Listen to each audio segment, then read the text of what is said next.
सफलता एक दिन में नहीं मिलती, मगर ठान लो तो एक दिन जरूर मिलती है। नमस्कार दोस्तों, मैं Premchandra. Welcome to my YouTube channel pre exam training.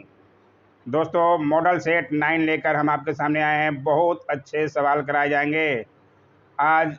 उम्मीद है आप कट ऑफ पार नहीं कर पाएंगे, इतने अच्छे सवाल हैं। सारे सवाल बीपीएससी में पूछे जाने योग्य हैं। पूरा वीडियो ज़रूर देखिए अगर कुछ हासिल करना चाहते हैं तो, और लाइक और चैनल को सब्सक्राइब कर लीजिए। लाइक तो बनता ही है अच्छे सवाल के लिए। आप लोग लाइक करते हैं ना, पूरा वीडियो देखते हैं, क्या कट ऑफ पार कीजिएगा। आज देखते हैं कितने लोग कट ऑफ पार कर पाते हैं। आइए देखें आज का पहला सवाल। निम्नलिखित में से कौन सा कथन सही है? राष्ट्रपति अपना त्यागपत्र उपराष्ट्रपति को सौंपते हैं। राष्ट्रपति अपना त्यागपत्र लोकसभा अध्यक्ष को सौंपते हैं। राष्ट्रपति अपना त्यागपत्र प्रधानमंत्री को सौंपते हैं, या राष्ट्रपति अपना त्यागपत्र भारत के मुख्य न्यायाधीश को सौंपते हैं। इसमें सही जवाब क्या है? इसका सही जवाब है राष्ट्रपति अपना त्यागपत्र उपराष्ट्रपति को सौंपते हैं। ध्यान रखिएगा, नहीं जानते हैं तो बहुत अच्छे सवाल हैं।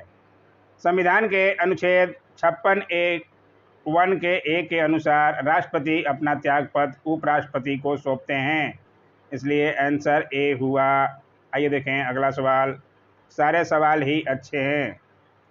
निम्नलिखित में से किस वर्ष सरोजिनी नायडू ने भारतीय राष्ट्रीय कांग्रेस की अध्यक्षता की थी? बहुत बार ये सवाल बनता है। इसका सही जवाब है 1925 के कांग्रेस के अधिवेशन में। आइए दिखाते हैं थोड़ा डिटेल। 1925 में कांग्रेस के कानपुर अधिवेशन की अध्यक्षता सरोजिनी नायडू ने की थी। वह कांग्रेस की प्रथम भारतीय महिला, भारतीय पे जरूर ध्यान रखेंगे, प्रथम भारतीय महिला अध्यक्ष थी। कांग्रेस की प्रथम महिला अध्यक्ष एनी बेसेंट थी। वह 1917 में कांग्रेस के कलकत्ता अधिवेशन की अध्यक्ष थी। जहां भारतीय रहेगा वहां पे ध्यान रखिएगा। सरोजिनी नायडू प्रथम भारतीय महिला अध्यक्ष थी, इसलिए 1925 में बनी थी। ये भी ध्यान रखिएगा। ये देखें अगला सवाल। यूएनडीपी की मानव विकास रिपोर्ट एसडीआर निम्नलिखित में किन 3 संकेतकों के संयोजन के माध्यम से विकास को मापती है? बहुत ज़्यादा मोस्ट इम्पोर्टेंट सवाल है। इसमें सही जवाब है स्वास्थ्य, शिक्षा और जीवन स्तर पे मूल्यांकन किया जाता है। आइए दिखाते हैं थोड़ा डिटेल, उसका बहुत बार सवाल बनता है। संयुक्त राष्ट्र विकास कार्यक्रम यूएनडीपी का मुख्यालय न्यूयॉर्क में है, ये भी ध्यान रखिएगा। द्वारा मानव विकास रिपोर्ट एसडीआर जारी किया जाता है। इसमें विश्व के 189 देशों के लिए मानव विकास सूचकांक एसडीआई का आकलन किया जाता है। एसडीआई ह्यूमन डेवलपमेंट इंडेक्स स्वास्थ्य, शिक्षा एवं रहन सहन के स्तर के आधार पर तैयार किया जाने वाला यूएनडीपी का सूचकांक है। ध्यान रखिएगा, वर्ष 2020 के मानव विकास सूचकांक एसडीआई में भारत की रैंकिंग 131वां था। 2019 में 129वां था और 2020 में 131वां था। ये भी ध्यान रखिएगा, मोस्ट इम्पोर्टेंट सवाल है। आइए देखें अगला सवाल। गाथा गीत की एक शैली दस्तकठिया जो है किस राज्य में प्रचलित है? दस्तकठिया किस राज्य में प्रचलित है? सिक्किम, गोवा, तेलंगाना, ओडिशा। सही जवाब है ओडिशा। ध्यान रखिएगा, दस्तकठिया ओडिशा में प्रचलित गाथा गीत का एक रूप है। दस्तकठिया एक अद्वितीय संगीत वाद्य यंत्र से लिया गया नाम है, जिसे काठी या रामताली कहा जाता है। इसलिए पूरी बातों को समझाया जाता है डिटेल में। पूरा वीडियो जरूर देखिएगा ताकि आपके तैयारी में 4 चांद लग जाए। साल, सागौन, नीम और शीशम फर्नीचर, परिवहन और निर्माण सामग्री बनाने के लिए उपयोगी जैसी सख्त लकड़ी बनाने वाले वृक्ष जो है किस प्रकार के वन में पाए जाते हैं? बहुत अच्छा सवाल है। अब पूरा ऑप्शन देख लीजिए। इसका सही जवाब है उष्णकटिबंधीय पर्णपाती वन। ध्यान रखिएगा, उष्णकटिबंधीय पर्णपाती वन में ही बड़े बड़े पेड़ पाए जाते हैं, सख्त लकड़ी वाले। आइए देखें अगला सवाल। संविधान के 91वें संशोधन अधिनियम 2003 के अनुसार किसी राज्य के मंत्रिपरिषद में मुख्यमंत्री सहित मंत्रियों की कुल संख्या उस राज्य की विधानसभा के सदस्यों की कुल संख्या के कितने प्रतिशत से अधिक नहीं होनी चाहिए? मोस्ट इम्पोर्टेंट सवाल है। 10%, 15%, 20% और 25%। राज्य में मुख्यमंत्री के साथ में कितने मंत्री चाहिए मंत्रिपरिषद में? इसका सही जवाब है 15%। ध्यान रखिएगा 15% से ज़्यादा नहीं होनी चाहिए। आइए दिखाते हैं थोड़ा डिटेल आपको। 91वें संविधान संशोधन अधिनियम 2003 द्वारा केंद्रीय तथा राज्य मंत्री परिषद के सदस्यों की संख्या निर्धारित की गई है। यह व्यवस्था की गई कि मंत्रिपरिषद के सदस्यों की संख्या लोकसभा या राज्यों में विधानसभा की कुल सदस्य संख्या के 15% से अधिक नहीं होगी। ध्यान रखिएगा संशोधित अनुच्छेद 164(1)(a) के अनुसार किसी राज्य में मुख्यमंत्री सहित मंत्रियों की न्यूनतम संख्या 12 होगी। इसलिए ध्यान रखिएगा जितने सीट रहता है किसी राज्य का विधानसभा या लोकसभा में भी उसका 15%। इसलिए ध्यान रखिएगा बहुत अच्छा सवाल है। आइए देखिए अगला सवाल। निम्नलिखित में से कौन हृदय से गुर्दों तक रक्त यानी कि ब्लड को पहुंचाती है? हृदय से गुर्दों तक रक्त पहुंचाने वाला उसमें से कौन है? इसका सही जवाब है वृक्क धमनी। ध्यान रखिएगा। आइए दिखाते हैं थोड़ा डिटेल ताकि आपको और भी तैयारी हो जाए। महाधमनी से वृक्क धमनी रक्त को किडनी यानी वृक्क के भीतर ले जाती है। प्रत्येक वृक्क में वृक्क धमनी प्रवेश करने के बाद अनेक पतली शाखाओं में विभाजित हो जाती है जिसे वृक्क धमनियाँ कहते हैं। वृक्क से रक्त को इकट्ठा कर हृदय में पुनः वापस ले जाती है। इसलिए वृक्क शिरा भी आप नाम ध्यान रखिएगा। ये जो है वृक्क शिरा हृदय में वापस ले जाती है, इसलिए इसका भी नाम जरूर ध्यान रखिएगा। आइए देखें अगला सवाल। भारत में मौद्रिक नीति कौन बनाता है? ये सवाल तो शायद आप जानते होंगे। ये सवाल मैंने 1-2 दिन पहले ही कराया था। इसका सही जवाब है भारतीय रिजर्व बैंक। आइए दिखा देते हैं थोड़ा डिटेल उसके बारे में भी। भारतीय रिजर्व बैंक देश का केंद्रीय बैंक है। इसका कार्य कागजी नोट जारी करना तथा साख नियंत्रण करना है। साख नियंत्रण के लिए आरबीआई विभिन्न साधनों का प्रयोग करता है। समय समय पर आरबीआई अपनी मौद्रिक नीति की समीक्षा करता है जिसमें ज़रूरत के अनुसार प्रमुख बैंकिंग दर जैसे रेपो दर, रिवर्स रेपो दर, बैंक दर, नगद आरक्षित अनुपात CRR तथा वैधानिक तरलता अनुपात SLR को घटाता बढ़ाता है। ये बात आप ध्यान रखिएगा, बार बार सवाल यहाँ से बनता है। आइए देखिए अगला सवाल।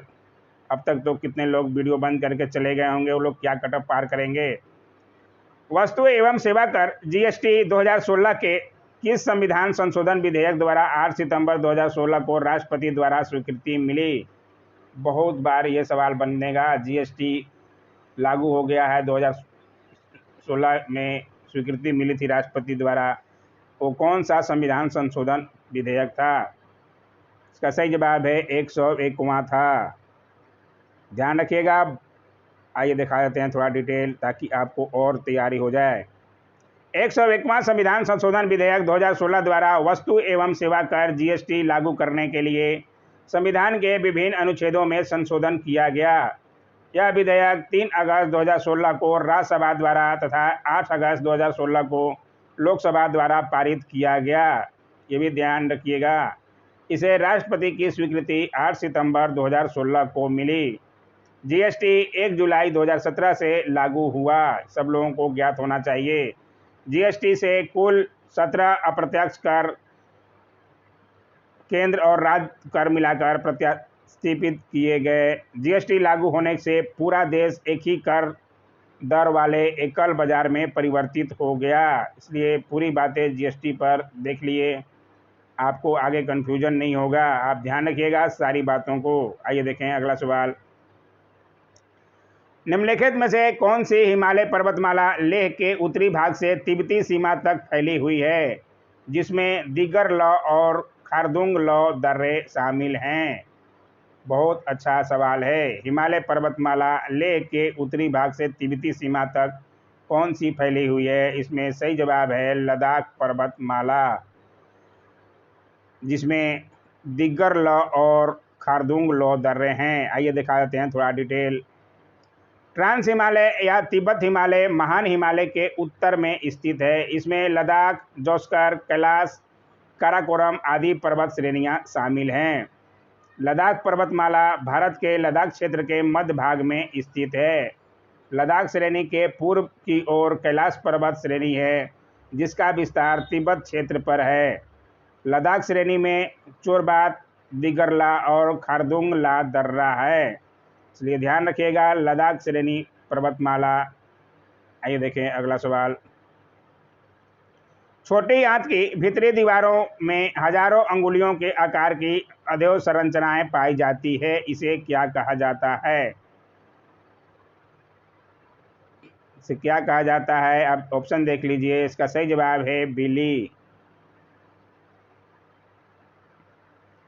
आइए दिखा देते हैं थोड़ा डिटेल, आपको कंफ्यूजन नहीं हो। छोटी आंत का प्रारंभिक भाग ग्रहणी या पक्वाशय तथा शेष भाग इलियम कहलाता है। इलियम की दीवार की भीतरी सतह पर अंगुलियों के समान रचनाएं पाई जाती है, जिसे आंत्र रसांकुर कहते हैं।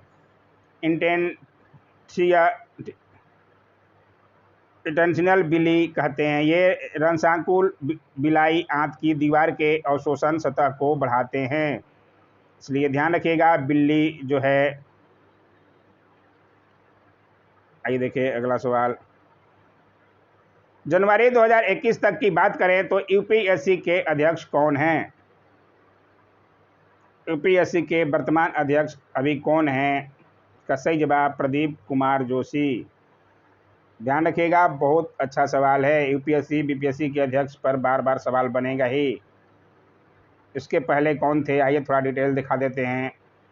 संघ लोक सेवा आयोग यूपीएससी के वर्तमान अध्यक्ष डॉक्टर प्रदीप कुमार जोशी हैं, जो 7 अगस्त 2020 से कार्यरत हैं। यूपीएससी के अध्यक्ष अरविंद सक्सेना 7 अगस्त 2020 को सेवानिवृत्त हुए थे, इसलिए ध्यान रखिएगा प्रदीप कुमार जोशी से पहले कौन थे? अरविंद सक्सेना जी। इनका भी नाम ध्यान रखिएगा, ये भी बार बार बताया गया है मेरे द्वारा ही। आइए देखिए अगला सवाल। निम्नलिखित में से कौन सी एक ऐसी प्रणाली है जिसे इलेक्ट्रॉनिक संगीत वाद्य यंत्रों के बीच सूचना प्रसारित करने के लिए डिजाइन किया गया है? आइए देखें ऑप्शन। बहुत अच्छा सवाल है ये भी। इसका सही जवाब है MIDI, मिडी डिवाइस। आइए दिखा देते हैं थोड़ा डिटेल। मिडी का शब्द विस्तार है म्यूजिकल इंस्ट्रूमेंट डिजिटल इंटरफेस, जो इलेक्ट्रॉनिक संगीत वाद्य यंत्र है। कंप्यूटर और अन्य इलेक्ट्रॉनिक उपकरण को एक दूसरे के साथ संचार करने में सक्षम बनाता है, इसलिए नाम ध्यान रखिएगा। संचार करने में, सूचना संचार करने में मिडी आता है। आइए देखिए अगला सवाल। 2011 की जनगणना के अनुसार निम्नलिखित में से कौन सा राज्य भारत में सबसे अधिक घनी आबादी वाला राज्य है?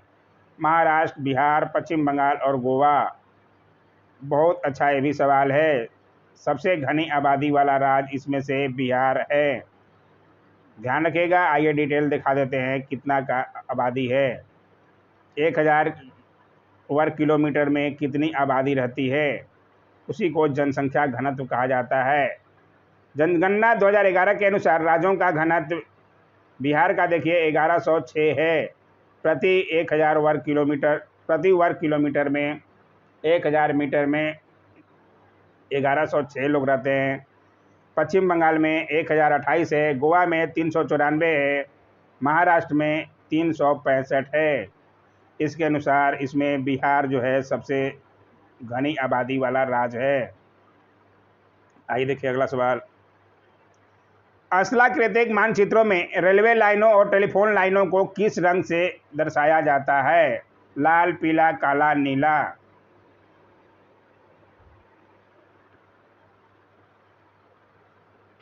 इसका सही जवाब है काला। ध्यान रखिएगा। स्थलाकृतिक मानचित्र में काला रंग सभी नदियों के किनारों, टूटे हुए मैदान, सूखी धाराएं, सर्वेक्षण किए गए पेड़, ऊंचाई और उनकी संख्या, रेलवे ट्रैक, टेलीफोन और टेलीग्राफ लाइनों को दर्शाता है। इसलिए ध्यान रखिएगा, सवाल कहीं से भी बन सकता है। अभी तक चैनल को सब्सक्राइब और लाइक नहीं किए हैं तो कर लीजिए, बहुत अच्छे अच्छे सवाल कराए जाएंगे, कोई नुकसान नहीं होने वाला है यहाँ पे दोस्तों। पंचायत गठन का चुनाव उसके विघटन की तिथि से कितने की अवधि समाप्त होने से पहले पूरा हो जाना चाहिए। पंचायत बीपीएससी ऑडिटर का एग्जाम दे रहे हैं, ये जानना तो और भी जरूरी है। 8 महीने, 2 महीने, 1 वर्ष, 6 महीने। इसका सही जवाब है 6 महीने से पहले हो जाना चाहिए। आइए देखिए डिटेल में। 73वें संविधान संशोधन 1992 द्वारा पंचायतों को संवैधानिक दर्जा प्राप्त है। संविधान के अनुच्छेद 243 ई के अनुसार पंचायतों का कार्यकाल 5 वर्ष है। अनुच्छेद 243 ई के 3 के अनुसार किसी पंचायत के गठन के लिए चुनाव उसके विघटन की तारीख से 6 माह की अवधि की समाप्ति के पूर्व पूरा किया जाएगा। इसलिए ध्यान रखिएगा पूरी बातों को। आइए देखें अगला सवाल। प्रत्येक वर्ष मकर संक्रांति के अवसर पर 13 से 15 जनवरी तक गंगा सागर मेला कहाँ लगता है। उत्तराखंड, बिहार, पश्चिम बंगाल, उत्तर प्रदेश। बहुत अच्छा सवाल है। मकर संक्रांति के अवसर पर 13 से 15 जनवरी तक गंगा सागर मेला पश्चिम बंगाल में लगता है। ध्यान रखिएगा। आइए देखा देते हैं उसका डिटेल, कहाँ पे लगता है, कौन से द्वीप पर। यहीं जो है गंगा नदी का सागर से संगम माना जाता है, जो पश्चिम बंगाल में पड़ता है, जिसे गंगा सागर द्वीप कहते हैं। पूरी बातों को ध्यान से सुनिएगा, देखिएगा। इस द्वीप में ही रॉयल बंगाल टाइगर का प्राकृतिक आवास है। इस द्वीप पर ही प्रसिद्ध हिंदू तीर्थ है। प्रत्येक वर्ष मकर संक्रांति के अवसर पर लाखों हिंदू श्रद्धालुओं का तांता लगता है, जो गंगा नदी के सागर से संगम पर नदी में स्नान करने के इच्छुक होते हैं। इसलिए ध्यान रखिएगा गंगा सागर द्वीप पर। आइए देखिए अगला सवाल।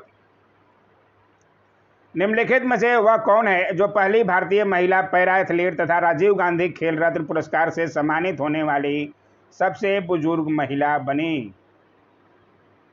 अब तक के इतिहास में सबसे बुजुर्ग महिला जिसको राजीव गांधी खेल रत्न पुरस्कार दिया गया और जिन्हें पहले भारतीय महिला पैरा एथलीट का पुरस्कार मिला। इसका सही जवाब है दीपा मलिक।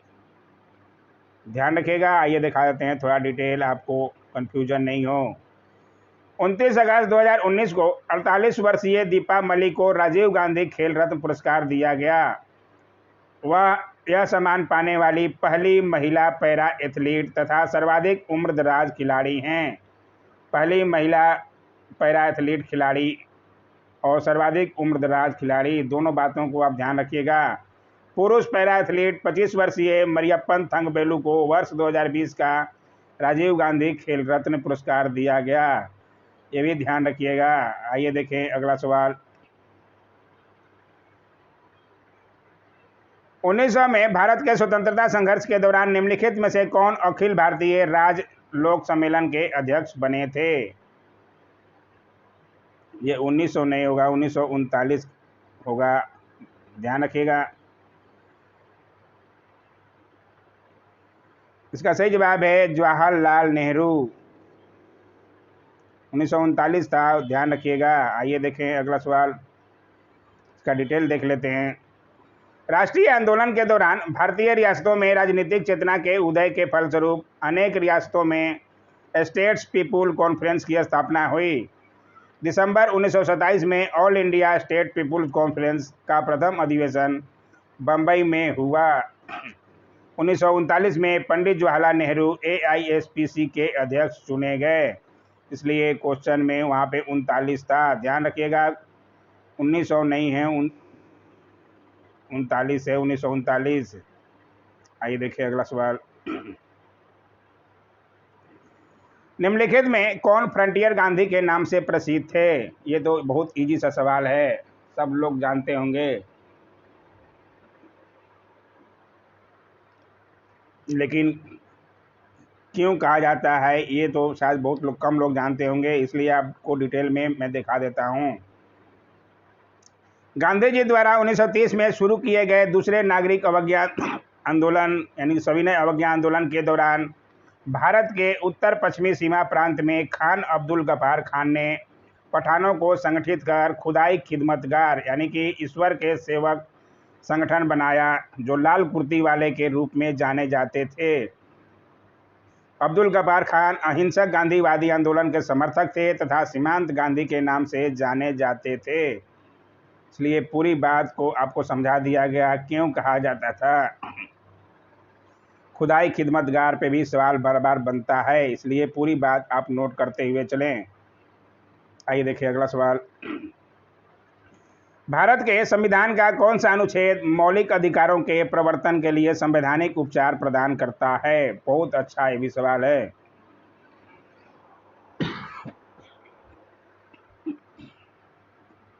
इसका सही जवाब है अनुच्छेद 32। ध्यान रखिएगा, ये दिखा देते हैं थोड़ा डिटेल, आपको कंफ्यूजन नहीं कराएंगे हम। संविधान के भाग 3 में अनुच्छेद 12 से 35 तक मौलिक अधिकारों का वर्णन है।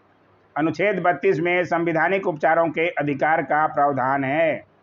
संविधान के भाग 4 में अनुच्छेद 36 से 51 तक, यहाँ 51 है, 31 हो गया है, 51 तक राज्य के नीति निर्देशक तत्वों का वर्णन है। इसलिए ध्यान रखिएगा दोनों बातों को।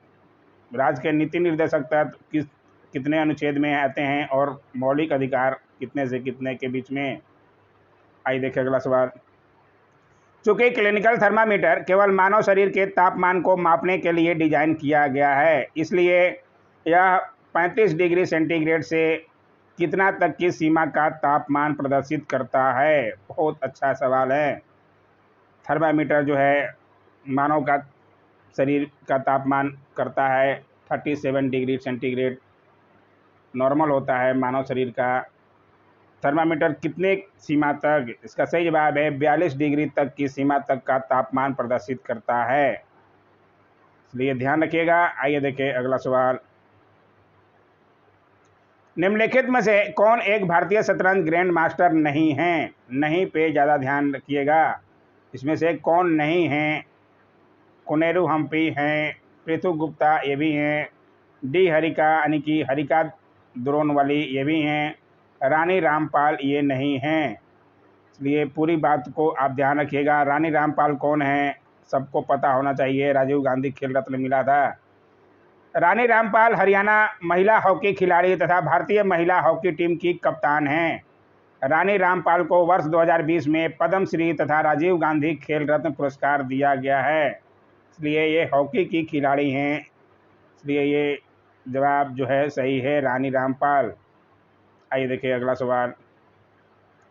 निम्नलिखित में से कौन सा एक ऐसा इनपुट डिवाइस है जिसका उपयोग कंप्यूटर या अन्य इलेक्ट्रॉनिक उपकरणों में मोशन डेटा के लिए किया जाता है? मोशन डाटा के लिए किसका उपयोग किया जाता है? इसमें से इसका सही जवाब है ट्रैक बॉल। ध्यान रखिएगा,